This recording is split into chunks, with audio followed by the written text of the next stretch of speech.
Kecelakaan tunggal terjadi di Jalan Umum Denpasar, Gilimanuk sekitar Kelurahan Dauhwaru, Kecamatan Jembrana, Kabupaten Jembrana, Minggu 1 Agustus. Sebuah truk hilang kendali hingga menabrak pohon perindang di kiri jalan.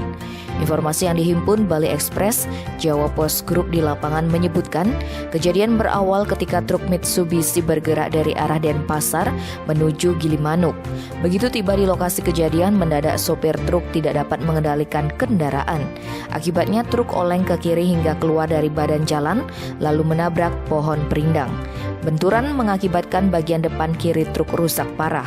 Beruntung, sopir truk bernama Koirol Anam dan seorang penumpang bernama Bahrowi Sumardi selamat.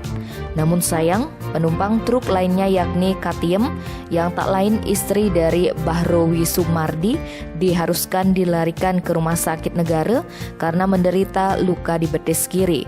Kasat Lantas Polres Jembrana AKP Idewe Gede Aryana seizin Kapolres Jembrana AKBP Ketut Gede Ade Wibowo mengatakan kejadian itu sudah ditangani unit Laka Polres Jembrana.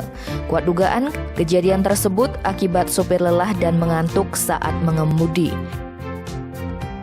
Tim Bali Express melaporkan.